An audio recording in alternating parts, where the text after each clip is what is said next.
The thing about football, the important thing about football, is that it's not just about football. These are the words of legendary fantasy author Terry Pratchett, and it's a quote that will always sum up the importance of the beautiful game, because it's not just about kicking a ball around a field, it's the biggest sport in the entire world with some of the most dedicated fans, and anyone can play it as long as you have a ball and goalposts, even if they're jumpers. Football is a state of mind, it's like a religion for people. For roughly 90 minutes, colour, creed and background is pretty much irrelevant. Everyone stands together as one, backing a team they love, because football isn't football, it's life. And few pieces of media show this as strongly and effectively as Ted Lasso, a show which captures the true heart of football, the people. Whether that be the players, the coaches or the fans, Ted Lasso offers you a glimpse into the wild and intense off-the-pitch world of football, which allows you to appreciate the fierce support of football fans and the rollercoaster emotions of the matches themselves.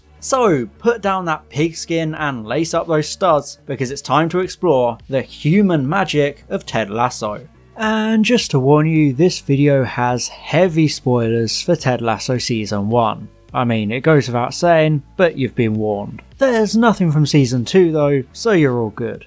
Richmond till we die, we're Richmond till we die. Ted Lasso was a character created for adverts promoting NBC broadcasting the Premier League in America. They were humorous shorts based on the premise of a clueless American football coach taking a job as a manager in English football, and mocking his inability to understand both the sport and the culture of the UK. They're very fun and entertaining as short skits, so the idea of expanding them into a full-blown TV show concerned me. However, the show doesn't just stretch the sketches out into 30-minute episodes. Instead, it uses Lasso's unfamiliarity to portray the human heart of football. Hell, you barely even get to actually see any matches because that's not what it's about. It's about the people involved and the journeys they go on as characters. Initially, everyone wants Lasso to fail. He's appointed by an owner who wants to destroy the club both on and off the pitch. The media hates his apparent nature as an oblivious American, swaggering into a British institution and making a mockery of it. And lastly, the players and fans don't respect him and think he's a complete joke. It creates a very hostile world for the character to navigate, which is the perfect foundation for such an overly optimistic character. Indeed, no matter what he comes up against, Lasso always finds a human solution. Ted is basically a Mary Sue you actually love. He knows he's out of his depth, but he does everything he can to make others see the person underneath, and it almost always turns out perfectly. Ted even changes the mind of a reporter hired to write a hit piece on him, because he's just that nice and delightful to be around. I think the article is the perfect summary of Lasso as a person. He's impossible to hate even though he stands no chance as a manager. He's at least helping the community and the people around him, even remembering lowly kitman Nathan's name, which nobody else does. He never judges people no matter what, and he's a real gem. He always finds the right things to say with this magical ability to win over everyone with his amazing speeches.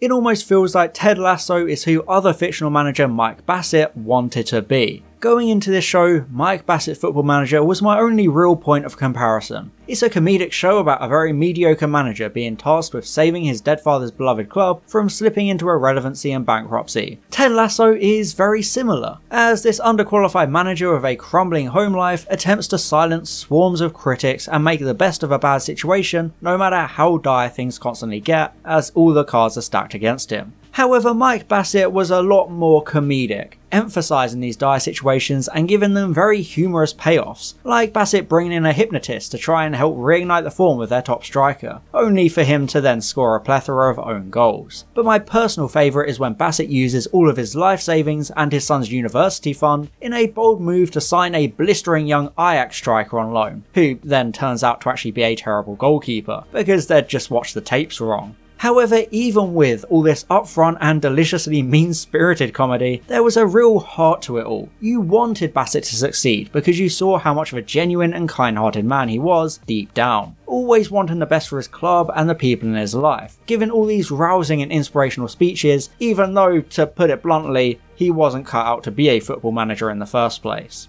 Ted Lasso as a show is incredibly similar, and as a character, he's that charismatic superhero the character of Mike Bassett tried to become. Ted is a completely awful manager, and there are still many fun moments of both his incompetence and him being a fish out of water in a country he's not used to. But the key is his infectious golden retriever energy. No matter how much people want to hate him and put him down, he always ends up connecting with them and bringing the best out of them, even if it's not directly, like him temporarily forcing Jamie and Roy to overcome their differences by just putting them in the right places at the right time. He also chips away at his boss's cold exterior, which opens her up for a friendship with Keeley, which gives her a lot of character development. Hell, even Nate gets a whole character development of gaining confidence and a promotion to coaching level. The show is all about these other characters and their relationships with each other. Ted is simply the glue that holds them all together, and serves as this wise and charming character walking into their lives and making them better people. Even the intro sequence itself shows the effects of Ted on the people around him, because he's sitting there in a sea of blue, but then the red seats come spreading out to spell his name, almost symbolic of how even though the majority of fans will never love him, he's still having an impact. He's almost the physical manifestation of other people's character development, which is what stops him becoming an insufferable Mary Sue who can never fail.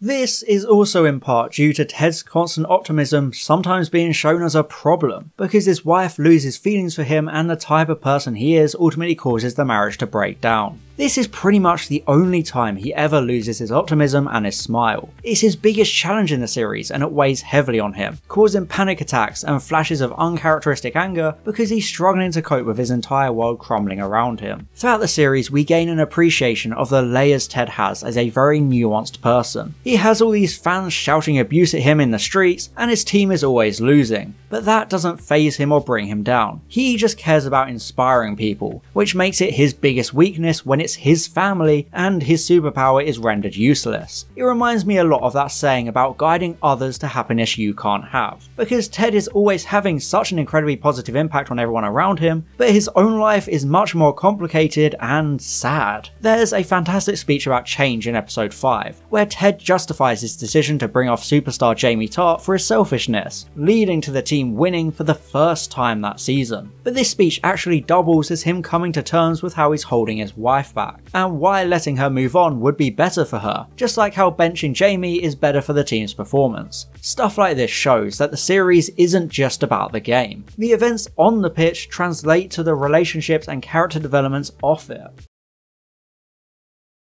A big backbone of the show is teamwork, with duos like Lasso and Coach Beard, Rebecca and Keeley, and many other pairings alongside group dynamics like the Diamond Dogs. Ted is constantly rolling out team building exercises like movie nights to really make the squad grow as a group of people. Football isn't just about the game itself, it's about the people who play it and all those stories involved. That's what makes it the beautiful game, because there are so many stories and personalities. You wear a number, trot around while people clap, so I wouldn't be too high and mighty about it. Ted Lasso is full of stereotypes like the bratty young superstar, the grizzled hardman veteran, and so on. It makes it feel very authentic to what we tend to paint the broad strokes of the game as, but the show makes sure to develop them because we're meant to see how hard it is to juggle a locker room with so many egos. Ted starts off as a complete outsider not respected by his players, but he always finds a way to get through to them and win them over in a healthy way. He raises Sam's confidence by making him feel more at home, and he makes Roy step up as a leader by subtly manipulating the bullish man into understanding his responsibilities as captain go beyond what happens on the pitch. Sure, Ted doesn't know how to coach a football team, but he knows how to connect with people, and that's what the show is about, which culminates perfectly as the team use one of his weird American football tactics to score a goal and almost survive relegation, because they've grown so far into accepting him and loving him. Football is life doesn't just mean religiously supporting the sport. It also reflects how the ebb and flow of football can represent the unpredictable trials of life as well, full of elation, heartbreak, and everything in between. Football is stupid, and it's brilliant, and it's chaotic, and there are so many life lessons to learn from it. So as a whole, it's more important than it seems, and this show runs with that. Football is life. Each episode of Ted Lasso has a clear theme. like taking responsibility and overcoming insecurities. The show is full of these valuable life lessons, and it addresses a lot of issues like toxic masculinity and toxic femininity, with two main examples for each of these issues. On one side there's Jamie Tartt, the star striker on loan from Manchester City, with a David Beckham style playboy attitude and an ego bigger than the Etihad, and probably the same amount of brain cells as match-going fans. He's truly an insufferable piece of trouble, only caring about himself and never being a team player. However, this comes from the pressures his own father put on him to constantly succeed and win, rather than simply enjoying playing the sport. It's given him a massive chip on his shoulder and conditioned him into believing it's Jamie Tartt against the world, so he feels this toxic need to maintain a front of bullying others so he can mask his own feelings of inferiority and fear of never being good enough. However, over time, Lasso gets through to him, and it culminates in a touching moment as Jamie confronts his insecurities and embraces the team, which is really special and beautiful, even if he is then immediately sent back to Man City, where he blames Ted and reverts to his selfish ways. It addresses the pressures thrust upon celebrities in a male-dominated sport, something that is also shown in the form of Roy Kent, who is on the opposite side of the age spectrum as Jamie, his glory days long behind him and his age now catching up as he struggles to perform at the top level. All he knows is football. That's his very identity, and the idea of losing that terrifies him because it's out of control. He's powerless against time itself. He has to learn that he's not defined by his job or his past, along with him confronting his anger issues and hardman exterior, which was shaped by his upbringing and reputation. He represents that constant pressure to be tough and macho, bottling up emotions because it's seen as a weakness. It's only when he begins to fall in love with Keely that he opens up as a person and finally embraces his own vulnerabilities, because she's a constant positive presence in his life who stands up to him and loves him for the man he is underneath, and supports him rather than expecting him to remain this typical stereotype of a cold and emotionless hard man. It's paid off in the perfect way as Roy is forced off injured during the crucial last game of the season, which utterly devastates him, and Keely comes to comfort him despite his attempts to push her away. It's a great acceptance of his need to express himself healthily and reach out, wrapping up his character journey in a fantastic style and allowing himself to retire with his head held high despite the results on the pitch.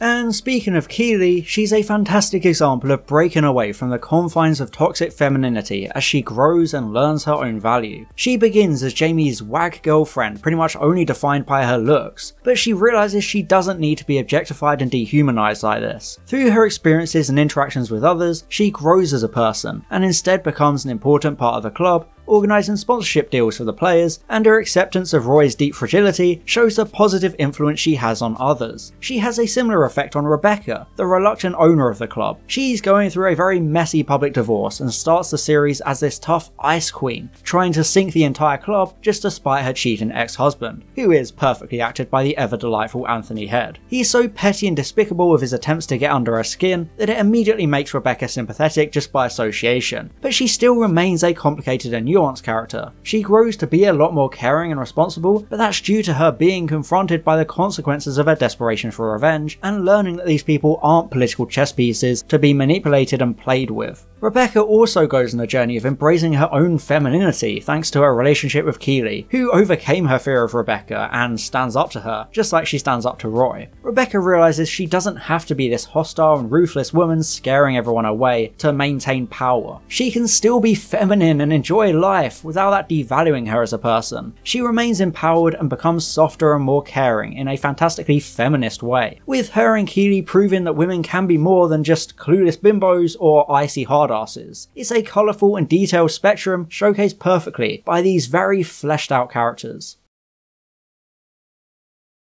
One of the early episodes sees Ted claim that to him, wins and losses don't matter because he cares more about the team's development as people. However, the show does make sure to remember that it is about football, since in a rare flawed moment, Ted loses track of the bigger picture, which is needing to keep the club away from relegation into the championship. He ends up so hyperfixated on his work in the community and his personal connection with the players that he forgets that this is a lifestyle for people, like Danny Rojas' catchphrase states. Football is life! Promotion and relegation are huge parts of the game, because of the financial and emotional consequences. Not only is it heartbreaking, but it's also humiliating to be relegated from a league after a long rollercoaster season. Indeed, the series culminates in an intense and thrilling final day, where Richmond battles Man City bravely, only to succumb to a brutal last-minute goal. I actually love how they get relegated, rather than the technical success in Mike Bassett, where we're all humorously celebrate like they've won the Champions League despite getting battered on the final day, but it doesn't matter because their relegation rival got battered even worse. Richmond and their very dedicated fans have to face the harsh reality of relegation, which allows you as a viewer to reflect on the character work of the show. There is no miraculous plot armor Great Escape where a tragically bad team somehow overcomes one of the greatest teams in the modern game, so it feels very realistic and ends the series in the ideal bittersweet way. Because that's football. Hope can become heartbreak within the span of mere seconds. I mean, it's literally in the title, it's the hope that kills you.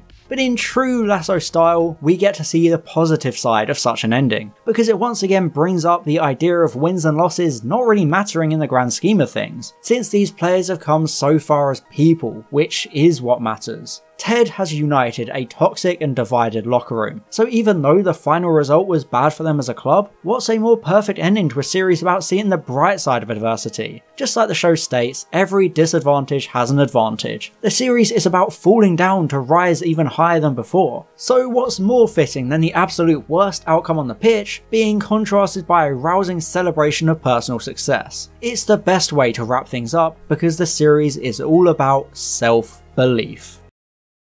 Ted Lasso is an incredible show, drawing you in with this idea of a clueless American lost in the swamps of British football, only to quickly reveal itself as a very heartwarming and special series all about relationships and important life lessons. We see the importance of comradeship and trust, along with being taught to never judge a book by its cover, all cornerstones of both football and life itself. It's a show all about very human experiences like love, heartbreak, overcoming the past, and escaping the restraints of ego and traditional gender roles. The show is immensely deep and relatable for any kind of viewer. So many people grow and change, with the events on the pitch merely serving as a backdrop or a narrative tool for all these fascinating character dynamics. It humanises the players, which is an incredibly important thing to do because as football fans, we often forget that players are normal people too. They experience all the same things we do, and they're more than just a name and a number on the back of a shirt. Ted Lasso brings that kind of thinking to the forefront, and reminds you of how tangible and fallible these people are, which is one of the strongest bits about its premise. There's still plenty of humour and comedy to be found, but it doesn't take the spotlight. It merely makes the ride that much better. As a character, Lasso is an incredibly lovable person with infectious charisma and optimism, but his real value is what he offers those around him. The show has a wholesome and amazing heart to it that makes it a very entertaining ride, so it's definitely worth watching even if you don't know or care much about football, because much like the sport itself, it's basically about everything other than football. And by focusing on all these wild, larger-than-life characters and essentially bringing them back down to earth, it makes you appreciate the beauty of the game. And, in my honest opinion, it might even prove that football is life. Thanks for watching. And I'd like to give an extra special thank you to my Platinum level patron, Maximilian Foreman, and all my Gold level patrons, Calvin, Daniel Shillito, Franz Horn aka Line Vortex, Golg Nogler, Herna Versog, and Luke_SY. Thank you so much for your support.